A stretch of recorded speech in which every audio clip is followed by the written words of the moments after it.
Sonoma.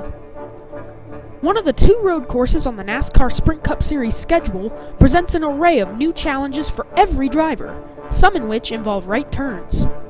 Also known for its reputation in being a wildcard track, has presented the chance for more road course-based drivers to step up and fight for the win. This change in feeling conjures the question, which driver can master the wine country and win the Toyota Save-Mart 350?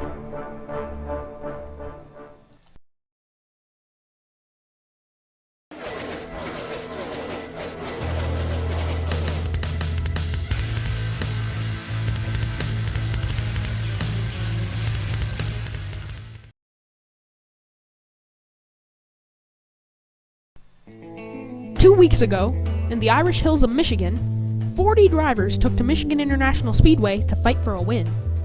Joey Logano and rookie Chase Elliott battled almost the whole way through.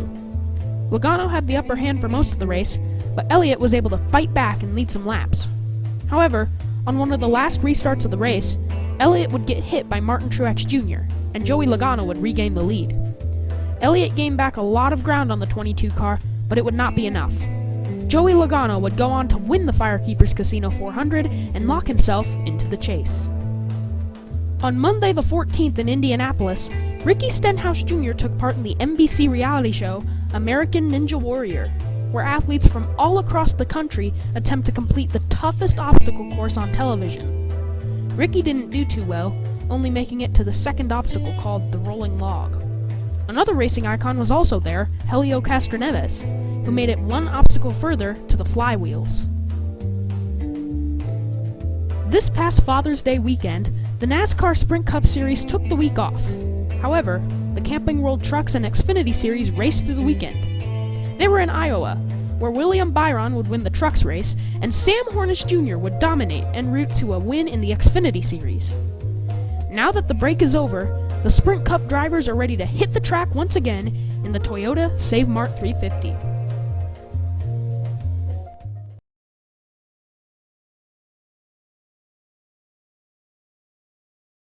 Alright guys, welcome to our show. So we're going to start off with a couple questions, and so let's begin. Last year, after a troublesome injury, Kyle Busch was able to win at Sonoma. Can he make a repeat of that? Honestly, I really don't think he can, because his determination last year, he had just come off of an injury. I mean, he wanted to win a championship. This year, he's already won 3 times, and I don't really think that he could do anything. I mean, he was coming off of an injury, and he was really determined. This year, he has 3 wins, and I mean, why would you want to try to wreck the car trying to get another win when you're already in? Right now, I think he would just try to go for points.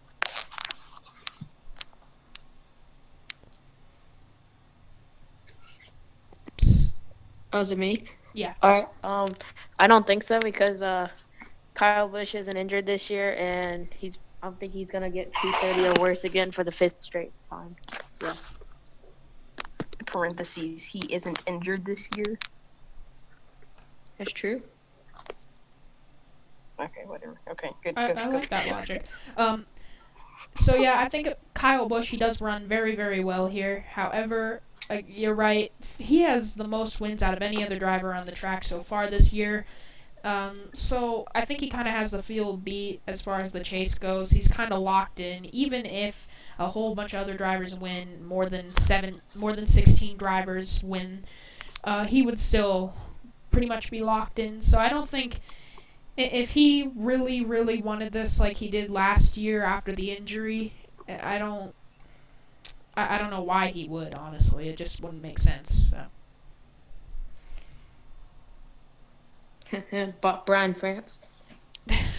Okay, next question. SDFU. You frick. Okay, so we're gonna... Next question. Stuart Haas has had a lot of strength at this racetrack. With Tony Stewart's recent surge of success and Kevin Harvick and Kurt Busch's top 5 finish last year, will Stuart Haas obtain victory lane? If so, which driver? So, I mean, I think that Stuart Haas they're just not good enough to be with Joe Gibbs. I mean, Joe Gibbs has shown sheer dominance. I mean, if gosh darn it, I don't think they can keep up with Joe Gibbs. And I hear Logan laughing. Okay, I don't think they can work well enough to. I mean, their equipment, yeah, it's good, but I mean, Joe Gibbs, they've just been week after week after week doing well. I don't think they can beat Joe Gibbs, honestly. But if there were a not a Joe Gibbs driver to win, if there was a SHR driver to win, it would be Kevin Harvick, I think. Out of all the all of the SHR cars, I think Kevin Harvick is the most. I guess you could say he dominates out of anybody in SHR. So I think he'll have the best shot of winning at Sonoma this weekend. But as a runner-up for SHR, I'm going to go with Tony Stewart. And as far as Stuart Haas goes, I feel like if any of them were to win, I think it would be Kurt Busch. Honestly, I think he's due back in victory lane, and although he has already gotten a win this season, sometimes it's not always about just winning one race and moving on, but also more securing it and also getting wins for your team and putting stats up on the board. And also, you saw Kurt Busch's run last year, getting second place behind his brother Kyle. I think he'd be able to do pretty well as far as this race goes. I think Clint Boyer, he is very, very good at this racetrack. However, yeah, H. Scott Motorsports has done nothing but bring drivers lower, other than Michael Annett, who really has never been a I'm sorry to say, but driver. you're on mute, man. But yeah, H. Scott Motorsports just hasn't been working well for any driver who's been a part of That's it. pretty neat. And they're continuing their downward slide. Even with Clint Boyer, who used to be a chase driver. I mean, when you have a chase driver, you need to have good cars, and they just haven't lived up to that. So, Where are you, man? you know, I feel like if Clint Boyer were to win, it would be out of his team strategy and not really out of his car. Oh, Rejo. Alright, and final question. Who are your top 3 predictions for the Toyota Save-Mart 350? Okay, so my top pick would be Carl Edwards, because he's my favorite driver. Plus, I mean, he's won here before. He knows how to do it. Dale Earnhardt Jr. in second. And I think Brad Keselowski in third. I'm going to go with out on a limb and say Tony Stewart will finish third. Second will be Danica. And first will be Chase Elliott. Boy, you got some guts. Danica Patrick in second. Yeah, I hope you're not betting any money. That's pretty. Logan, I bet $500, please. And, yeah. $1. All right, give me $1. Danica Patrick does not finish second. Yeah, right. And then watch her win, and I'll be like, oh, that's $1. So, my 3 predictions are going to be third place, Clint Boyer. I think that team, he could definitely do well. He could definitely get a top 5. However, I just don't think that car is winning material. Kevin Harvick second, and Kyle Busch gets the win again because we have seen him win so much this season. He has proven that he's not just out there to win one race and be in the chase. He's out there to basically make a statement, make his name, and become the new Jimmy Johnson from like 2007 to 2011 or something like that. Cheater. Well, I mean, be quiet, Logan. But anyways, I mean, I like Kyle Busch. Honestly, he's one of my top favorite drivers. But I mean, that's exactly what my argument is. What you said in the beginning, that he's already won this season. I mean, yeah, he wants to win as much as he can. But I mean, also, if you have somebody that's like.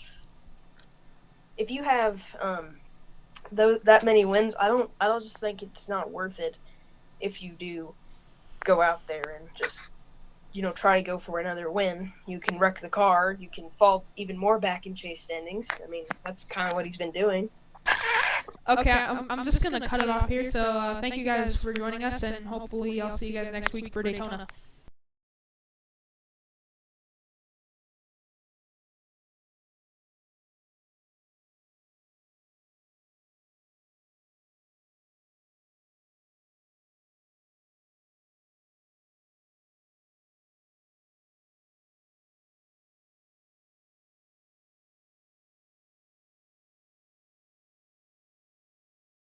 Hey guys, thank you for watching the video. Be sure to comment down below what you thought of the video, like the video, and of course, subscribe to Elly Productions for more content just like this. See you guys in the next one.